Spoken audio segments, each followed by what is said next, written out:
Hi everyone, I'm Jo, a primary school teacher and tutor. This September I'll be teaching reception, and today I want to share some classroom products that I absolutely love and would recommend to any early years teacher or year 1 teacher. These resources are incredibly versatile, time-saving and honestly just so helpful throughout the entire school year. They're not just one-hit wonders, and you'll use them again, again and again in lots of different ways. I hope you find them useful. These pockets are such a simple idea, but they've saved me so much time and laminating. They're just so easy to grab and slot something into them, and then they're ready to go. They last forever too. They're reusable, durable, and honestly, one of my top picks for any EYFS classroom. Let me show you a few ways that I use these within the classroom. I use them for Play-Doh mats. You can put any printout inside, just pop it in, and then you're ready to go. So no laminating, you don't get the peeling edges, and they're so easy to quickly change, and you can use them with all kinds of activities. These are great for outdoor hunts as well. You can do shape hunts, colour hunts, look for sound hunts, and pop in your sheet and then off they go, and they could look through. This one's let's go on a circle hunt, and what can they find? In the writing area, these are perfect for children being able to trace over letters or have a go at writing words.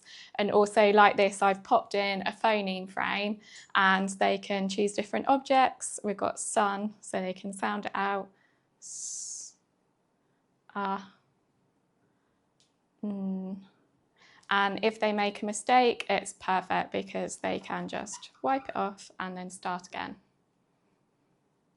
And in the construction area, I like to add a planning template sheet for them where you just can pop it in, and then they're able to draw out their design, and then they can build alongside their design. And then what I tend to do is take a photo of their design with their model, and this can go into their learning journey. And then this can be erased and children can use it again and again. These are fantastic for hands-on phonics and sensory learning. What I love so much about these particular letters is that they're the correct font for children to learn their letter formation. I find with many letters out there that often the A, for example, is not formed in the way that we teach children to write it, and I find this just causes confusion. These letters will last forever too due to the material they're made of, and they can be so easily washed. So you can use them in all kinds of messy play. They're such a rich resource for both direct teaching and child-led play. Let me share a few ways I'd use them. In phonics sessions, I really like to use these alongside the flashcard, especially if you've got a child with any SEND needs.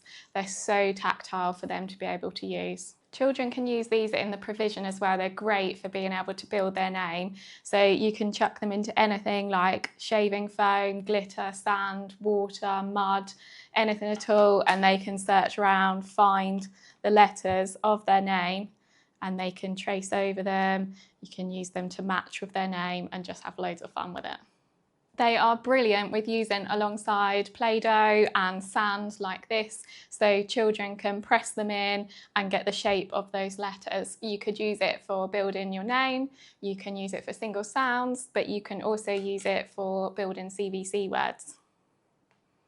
And my favourite is the Feely Bag game. So pop in the letter sounds that you've been learning with your children, and you can get one child to come, pop their hand in and feel the tactile letter. They can feel around and see which letter sound it is, and then give clues to the rest of the children. So they might say, this letter is at the beginning of sun, or this letter is at the beginning of sat. And then if the children can guess correctly, and yes, it's this. This play food set is colourful, durable and really open-ended. I love this play food in my classroom as it's so difficult to destroy. I like adding real foods like fruit and veg into the areas of the classroom, but that's just not cost effective to do all of the time. So this is the next best thing that I have found, and this will last the test of time. This is a fun resource that supports both language and early curriculum themes. Let me share a few ways that I use it in the classroom. At the start of term, when we're doing our All About Me theme, I really like using the play food to introduce talking about healthy eating, things that we can eat lots of, and then things that we need to think about having more of a treat. And so you can play a sorting game and children can talk about the different fruits and vegetables and the different foods and be able to categorise them into healthy and just as a treat. And of course, imaginative play. Children love to create you any kind of meal. So this can become part of your role play area or outside in your mud kitchen area, and they will love making a creation.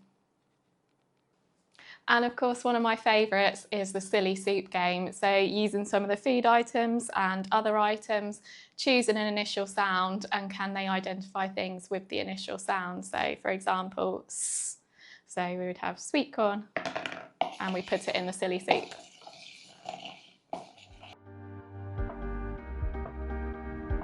These little figures are so much more than they seem. They offer so many different learning opportunities that they can be used time and time again. They're so visually appealing and tactile that children get drawn to using them. And what I really love is that they don't have specific identities, so it allows children to use their own imaginations. They support identity, storytelling, and lots of mathematical thinking. Let me share some of the ways that I would use them. I use these for discussions about families, particularly when children are first beginning in reception. They're just such a great talking tool. They can play around with them and they can talk to you about who's in their family, who lives with them at home, and lots of different uses like that. In the small world area, these little characters can become anybody. They could be a firefighter, they could be a fairy, they could be a story character. And this means that you don't need to replenish your small world area every time with different set characters. The children can just be so open-minded about who they can become.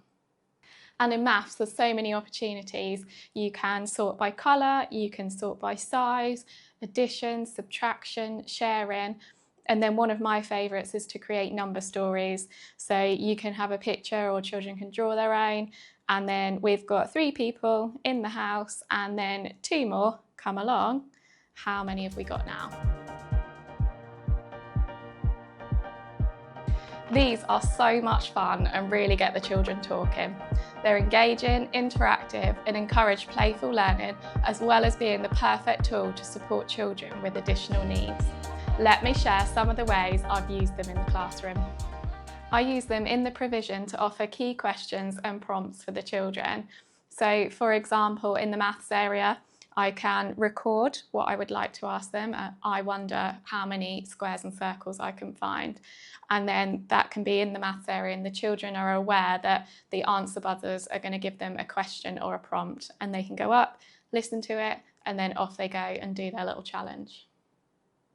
They're great for a phonics focus. So when we have our letter sound that we're learning that week or that day, I put it with our display. So we've got, they can see the sound, they can hear the sound, and they can find things beginning with the sound. It's great also if you can mount this near a door that you're regularly using. The children can high-five the sound, listen to the sound, and see things beginning with that sound.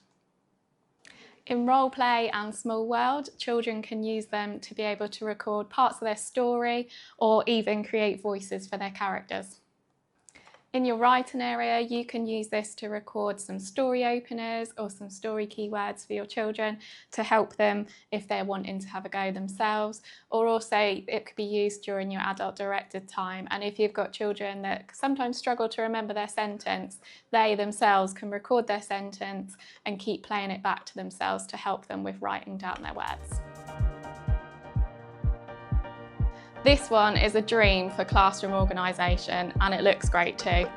It can easily be put up on the back of a door to save on space. It's got 27 pockets and comes with handy labels for each pocket.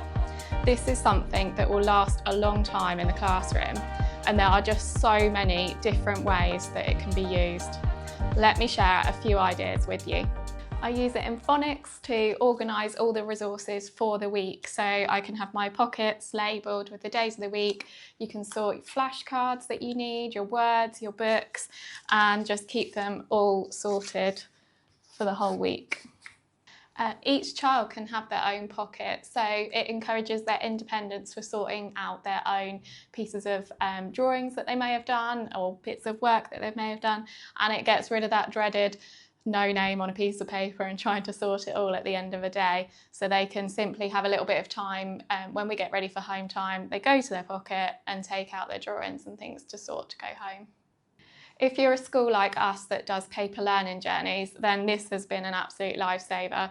So we have a pocket for each child, and as we go along the weeks, if any photos we take or any little observations, we can pop them in the pockets.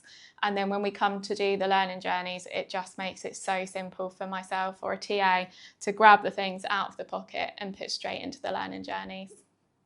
And in the writing area, this is amazing for organising all the different resources that children may want to access. And you can sort them out into the different things like stickers, paper, envelopes, post-its, and children can go and independently get what they want to use to fit the purpose of what they're wanting to create. So these are my top go-to classroom products. Versatile, practical, and genuinely used again and again in my planning and day-to-day teaching.